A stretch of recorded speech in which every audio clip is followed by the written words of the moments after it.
kusoorada barnaamijka caawiya caalamka qodobada wararkeenu ugu waaweynna waxa ay kala yihiin kadib guuldaradii cuslayd ee soo gaartay qorshihii ra'iisul wasaare Theresa May ee ka bixista Yurub xildhibaanada dalkan Britain waxa ay ka doodayaan in heshiis la'aan laga baxo Yurub iyo in kale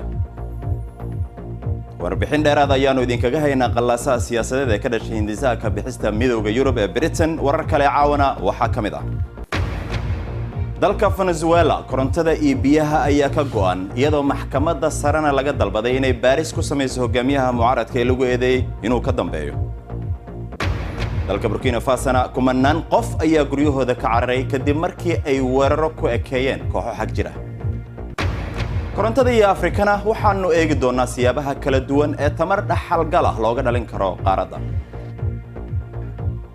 kala soco BBC News Somali Television raadiyaha online iyo baraha bulshada halkani waa London barnaamijkuna waa caawa iyo caalamka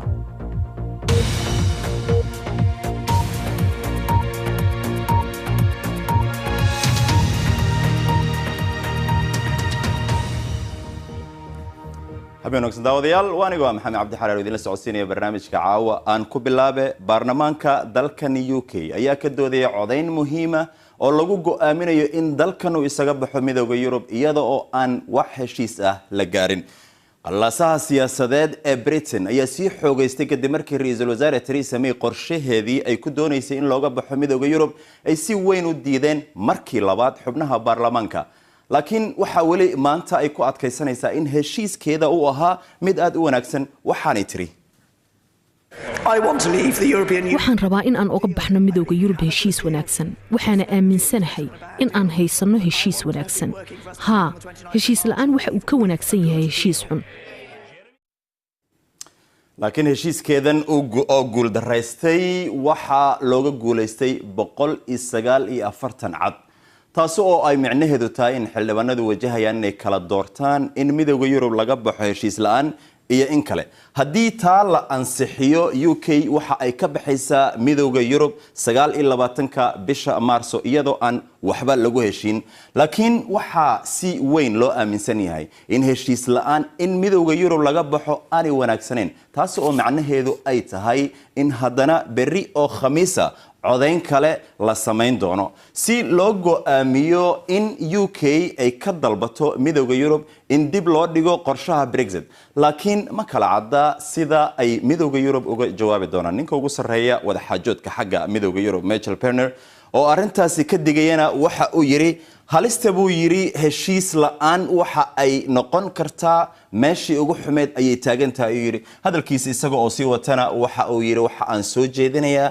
in aan la dhayalsan halista iyo cawaaqibka waliba ka iman kara haddaba waxa xarunta warqabadka ee BBC-da ku sugan Cabdixaafid Cawil Ismaaciil oo arrimahan ka bixista Britain ee midowga Yurub si hoose ula socday Cabdixaafid waanu aragnaa in ay arrimaha siyaasadda dalkan qir taagan yihiin waa maxay waxa la isku haysto oo la isku mari laayahay maxamed aad ayaad u mahadsan tahay horta marka hore labadii sano iyo barkii la qaaday aftida khalkhal siyaasadeed iyo isdabad socod iyo isdaba wareeg ayaa ka dhacay dalkan Ingiriiska iyo Yuruba laba ayaynu haddaba u kala saaraynaa xisbiga talada haya laba arrin ayay diidan yihiin koox ilaa 200 oo xubnood waxa ay heshiiskan imika Theresa May ay haysta ay ku turjumayaan in aanay ahayn wixii dadku aftida ay ku dhiibteen koox kale waxa ay ku dhowdahay Mrs May qorshaheedana waa ka raali mucaaradka hadii aynu nimaadno in cilaaqaadka oo dhan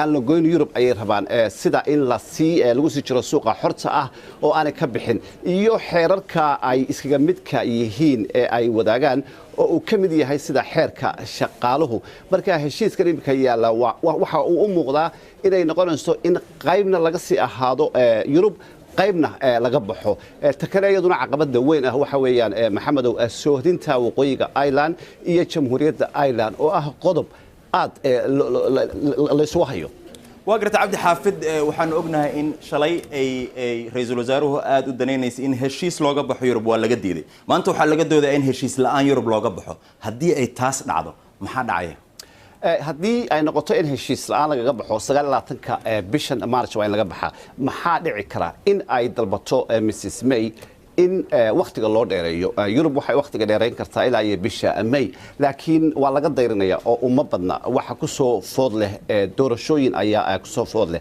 marka maxaa dhici kara in doorasho degdeg ah ay dhacdo in Mrs May yada lafteed ay casisho waliba Maxamedow iyada oo lagu khasbayo oo aan iyadu doonaynin iyo in la helo nidaam ay ka wada shaqeeyaan xisbiga talada haya iyo xisbiga mucaaradka ee Labourka ama shaqaalaha oo iyagu haysta xildhibaanada ugu badan ee baarlamaanka waa garta Cabdi Xaafid waxyaabaha kale ee miiska saaran ee la isku hayo ay sheegayaan dadka khubarada waxa weeyaan in mar kale la sameeyo afti taasi ma wax dhici kara ma tahay markaad inayso waxyaabaha ka soo baxaya wararka ugu dambeeyay maxamed way adag tahay in la maleeyo inay afti kale dhacdo hadiiba si ay dhacdo waa in la keenaa oo la cadeeyaa waxyaabo aan hore u ogeyn oo dadkii markii hore u codeeyay in Britain ay ka baxdo midowga Yurub lagu qanciyo dadkaasi dabcan waxa ay ku doodi doonaan in aan dimuqraadiyadii aan iminka ka shaqaynaynin dalka Ingiriiska waayo markasta waxay ku adkeysanayaan waa in la ixtiraamo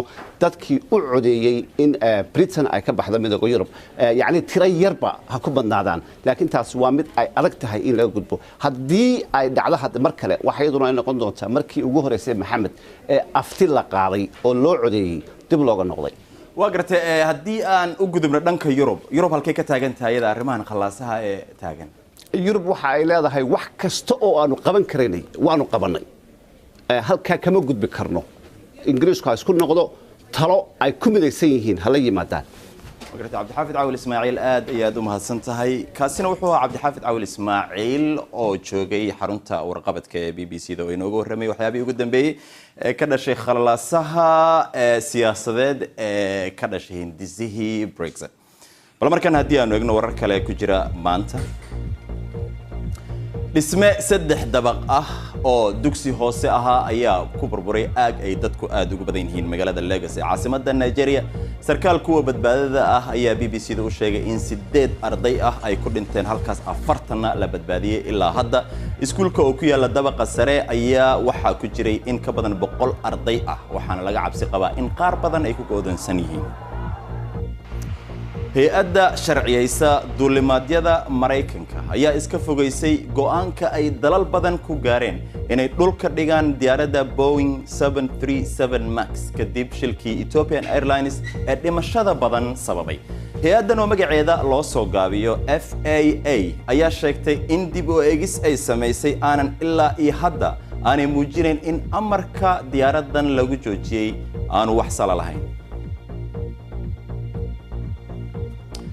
dalka Suuriyana ciidamada Mareykanku taageero ee SDF magacooda loo soo gaabiyo ayaa sheegaya in ay sugayaan dagaalyahano kale oo doonaya inay isa soo dhiibaan ka hor inta aysan bilaabin weerar kama dambaysa oo ka dhan ah dagaalyahanada kooxda isku magacaawday dawladda Islaamka kooxdan ayaa magaalada Benghazi oo ahayd meelaha kooban ee ay wali ku harsan yihiin lagu hareeriyay tira kamid ah haweenka u dhaqdhaqaaqa xuquuqda dumarka ayaa maxkamad la soo taagay dalka Sacuudi Carabiya dacwad su'aalo ka keentay habka boqortooyada ula dhaqanto xuquuqda bini aadamka dadka la soo taagay waxa kamid ah Lujayn Al-Hathluli oo ku caanbaxday ololihii in dumarka Sacuudigu ay gawaarida ka xayaan waxa la xiray in ka yar ka hor inta aan Sacuudigu qaadin amarkii mamnuucay in dumarku ay gawaarida ka xayn karaan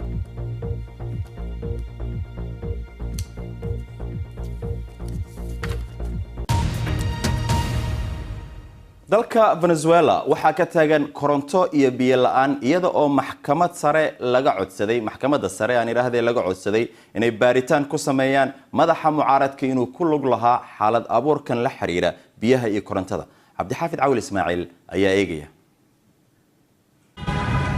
markii hore korontadii ayaa gooday iminkana biyihii ayaa la la'yahay waana mid ka mid ah dalalka caalamka ugu khayraadka badan dadka reer Venezuela oo dhowr caanamaal korontadu ka maqnayd wali waxa ay la tacaalayaan biyo la'aan tan oo dadka dalka ugu faqiirsan ay ku kaliftay inay ka cabaan webiga wasakhaysan ee dhex mara magaalada Caracas xaaladdu inay cirka isku shareerto markaas waa caadi Nosotros necesitamos biyo ayaynu u baahanay waa muhiim bini'aadmi ayaynu nahay booyada ayay noo keeneen intaasi wax yar ayay naharaad tiraysaa markii ay ugu dambayntii booyadii timi saraakiishu waxa ay ku adkaysteen inay xaaladdu degan tahay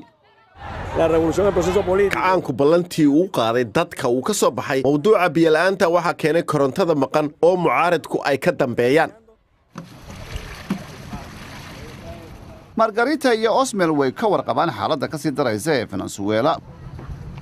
barayaashan jaamacadda wax ka dhiga waxay ku kaliftay inay biyaha ka dhaansadaan seeraha el avila. gurigoodan yar meel kasta waxa yaalla weelka biyaha lagu dhaansado, dhibici kasta waa lama huraan, waana inay meel dhigtaan.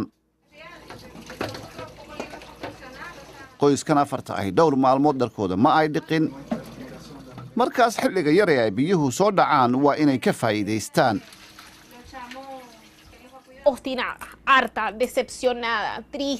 qaatiyaan ayaan taaganahay.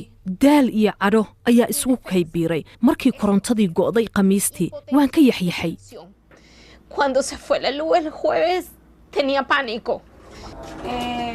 kuwani waa qoysaska ay saamaysay siyaasadda cakiran ee venezuela. badiba khayraadkii gaasta ee dalkani waxa uu raacay dhuumo musuq maasuq iyo tuugo ah, tan oo keentay inay dadka reer venezuela ay daawadaan adeegyadoodii aasaasiga ahaa oo sii baaba'aya.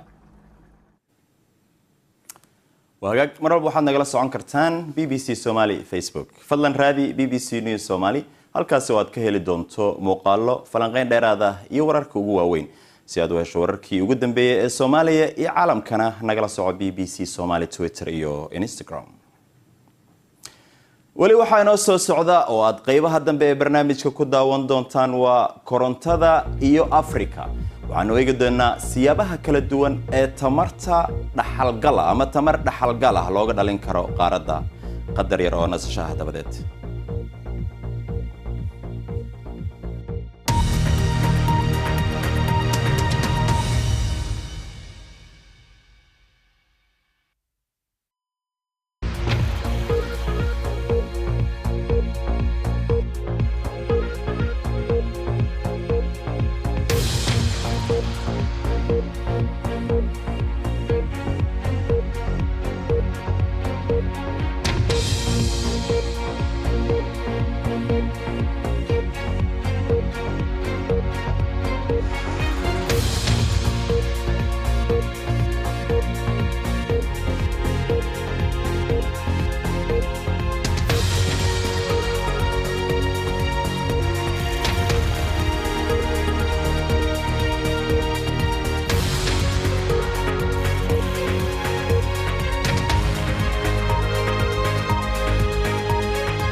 wali waxaad daawanaysan caawiya caalamka aniga maxamed cabdi xalaare balaadin xasuusiyo qodobada caawa wararkeena ugu waaweyn. kadib guuldaradii cuslayd ee soo gaartay qorshihii ra'iisul wasaare Theresa May ee ka bixista Yurub, xildhibaanada dalkan Britain waxa ay ka doodayaan in heshiis la'aan laga baxo Yurubiyiin kale.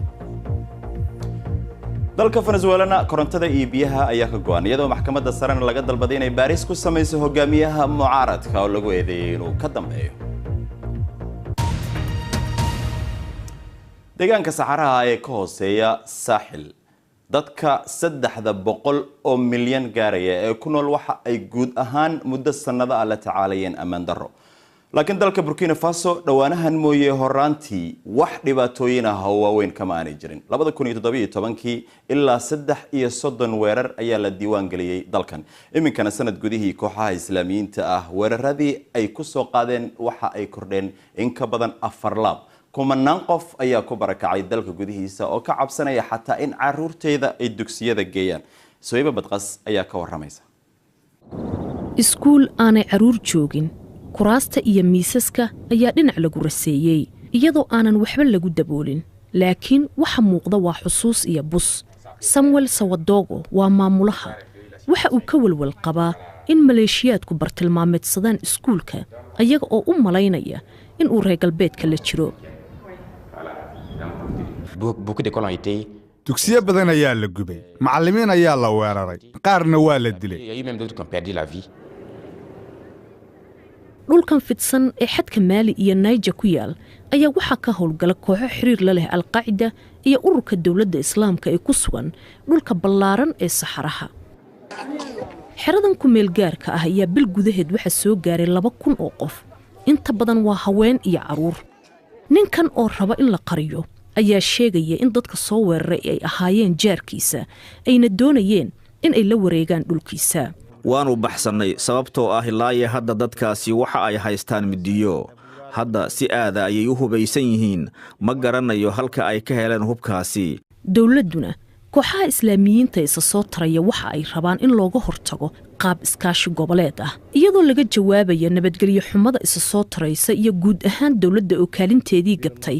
waa qasab inaad eegto Burkina xaalad ahaan kooxaha Mali iyo Niger ayaa si iskood ah halkan u yimi. taasina waxa ay kor u qaadaysaa in dalalku ay si wada jir ah uga howlgalaan, laakiin ma diidaya inay kooxahaasi tababaro gudaha ah ay halkan ku sameeyaan. dadka qaar waxa ay bilaabeen in ay samaystaan cutubyo ay isku difaacayaan. intooda badanna waxa ay ka yimaadeen qabaa'ilada waaweyn.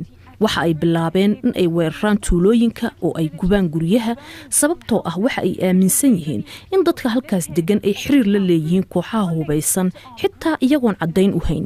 sida aad ku aragtid halkan dadku si degdeg ah ayay u baxsadeen iyagoo wax walba ka tegay. boqolaal caruur ah ayaa iskuullada iminka xero ahaan ugu nool. waalidiin badanna weli aad ayay uga baqayaan in ay guryahooda ku laabtaan iyagoo ka cabsanaya weeraro cusub.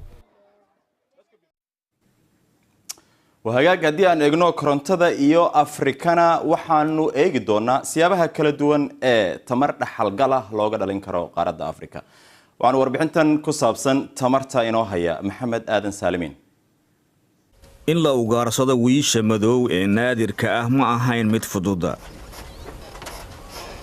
intaa ugama dhawaan kartid wiisha madow aragood ma wanaagsana, laakiin waxay leeyihiin maqal fiican, waa mid wanaagsan. gaariga korontada ku shaqeeya ayaa awood u leh inuu ku socdo safaana iyadoon la maqal, laakiin in la hormariyo fursadaha la yaabka leh ee duurjoogta waxaa bilaabay shirkadda Swedishka ah taas oo goobo badan ka samaysatay xarumo. dalxiiska duurjoogtu halka ugu wanaagsan ee suuqa laga soo galo ayay ahayd. dalxiisayaashuna waxa ay rabeen inay hawshu sideeda u socoto. caalamka oo dhan waxaa yaala ilaa 1.1 bilyan oo gaari. sidaas daraaddeed maxaanu gawaarida oo dhan ugu bedeli la'nahay inay noqdaan kuwa koronto ku shaqeeya.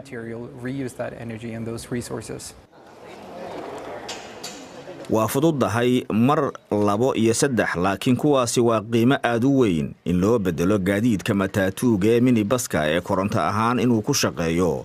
waxaana ay taasi yeelanaysaa saameyn badan, waxaana haatan jira baahi loo qabo koronto dheeri ah in la helo. laakiin tiro badan oo Kenyaan ma haystaan koronto kayda si ay ugu bedelaan in ay wax yar ay ku xalliyaan. lii waxa ay bixisaa $1 maalintiiba hanaankeeda soolarka ee haatan, waxaana ay dab u heli kartaa telefoonkeeda tooshkeeda iyo in ay daawato TV-ga. in nal ay haysato habeenkii waxa ay Samuel uga dhigan tahay inuu shaqadii iskuulka uu samayn karo. si aad u weyn Itoobiya waxa ay dhisaysaa biyo xireen korontada laga dhaliyo ee guud ahaan webiga Blue Nile. biyaha webiga Congo waxa uu koronto siin karaa Afrika oo dhan.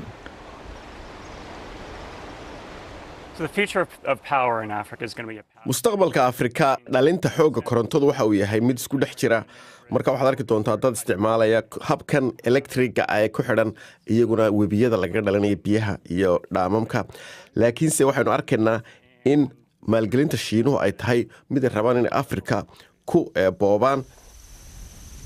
waxaa jira qorshe balaayiin $, ah oo lagu ballaarinayo mashruuca Inga, laakiin inay 1 mayl u jirto warshad walba waxa ay u baahanaysaa in la dhiso fiilooyinka korontada sidoo kale. waagaag bal iminkan haddii aan eegno wararka ciyaaraha ee caawa. horyaalka Yurub Manchester City waxay si howl yar ugu gudubtay 8 u dambaysa markii ay xalay ku tumatay kooxda Schalke ee Jarmalka oo ay 7-0 kaga badisay garoonka Etihad. ciyaar kalena Cristiano Ronaldo ayaa 3 gool u dhaliyay Juventus oo lugtii hore 2 gool ay ku lahayd Atletico Madrid. ciyaaraha dhacaya caawana labada kooxood ee wada ciyaaraya horyaalka Yurub lugtii hore waxba iskama dhalin. Barcelona waxay la ciyaaraysaa Lyon, laakiin Liverpool waxa ay ku beegan tahay Bayern Munich. Waxa ay rajaynaysaa in ay noqoto kooxda afraad ee horyaalka England ee u gudubta qaybaha dambe. Gool ama barbardhac haday helaan waxa ay ku beeri doonaan Manchester City, Manchester United iyo Tottenham sideedda u dambaysa.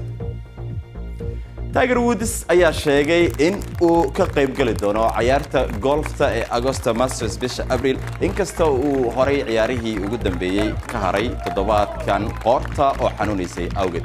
Woods wax kale uu sheegay in xanuunkani uu ku lug leeyahay qalin dhabarka laga sameeyay Abriil 2017 uuna yahay mid uu weli la tacaalayo.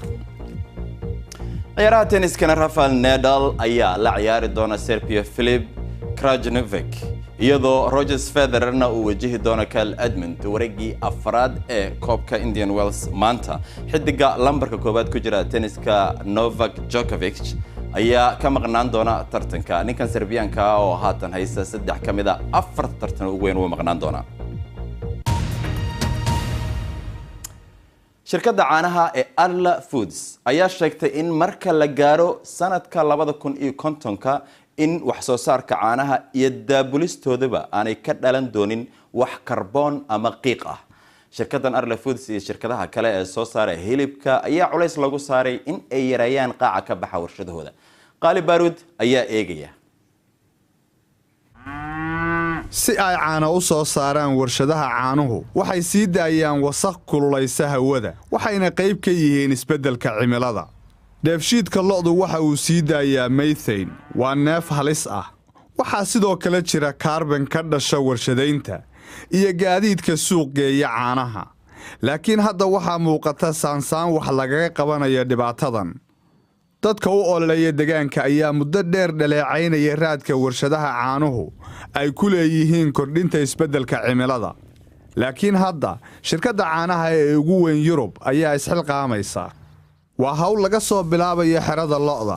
Kerry waxay la shaqaynaysaa Arla si loo dheelitiro qaaca kaarbanka sanadka 2050. waxay dib u casriyeysay beerta ay lo'da ku dhaqato iyadoo isticmaalaysa teknooloji hawada u roon. qaybta lo'da lagu lisaa tamar badan uma baahna. sac waliba sanadkii mar ayuu dhalaa.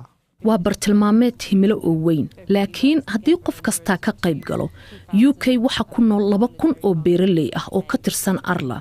sidaa darteed haddii qof kastaa wax yar sameeyo, wax walba way isbeddelayaan. dadka ka caagan dheefta xoolaha ayaa ku doodaya in ka ganacsiga lo'du marnaba cimilada saaxiib la ahayn. si kastaba ha ahaatee saynisyahanaduna waxay sheegayaan inay horumar muhiima tahay mar haddiiba ay shirkadaha waaweyn ee caanuhu xisaabta ku darsadeen qiiqa hawada wasakheeya. wagaag bandhiga ugu weyn Yurub ee gaadiidka ayaa waxaa la keenay gawaari isku dhafan oo ay qaar aad u dheereeyaan kuwa kalena ay la yaab badan yihiin. Cabdi Siraad ayaa inoo haya.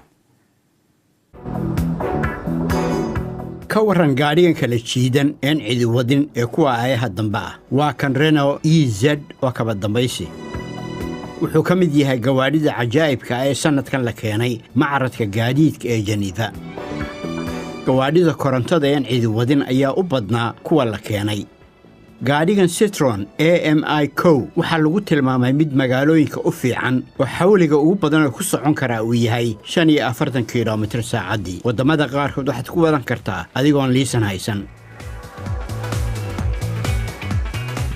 gaadhiga madow ee Bugatti waxa uu ahaa ka ugu qaalisan oo lagu iibsanayo $12 milyan cashuurta ka hor. xawligu ku socon kara waxa uu yahay 420 kilomitir saacaddii. sharikad Holland ayaa waxay keentay gaadhi ay aaminsan yihiin inuu duuli karo. gaadhigan 3 taayir leh ee ay keentay Estonia waxay rajeynayaan inuu qabsado suuqa Mareykanka. wagaag ugu dambeyntiina wadooyinka mid ka mid ah magaalooyinka yaryar ee dalka Greega ayaa daboolmay kadib markii ay hareerayeen daruuro ka samaysmay bur midaba leh iyadoo la xusayo caado dhaqameed sanadle ah oo loogu yeero dagaalka burka. dadku waxa ay xirnaayeen muraayado iyo dhar isku joog ah waxaanay siteen boqolaal bacood oo uu bur ka buuxo oo la isla dhacay. guryaha waxaa lagu daboolay baco lagu ilaalinayo wasakhda. inta ayaan kusoo gabagabeynaa barnaamijka caawiya caalamka waad ku mahadsantihiin daawashadiina inta aan mar kale dib u kulmi doonana waxaan idinka tegaynaa sida iyo nabadgelyo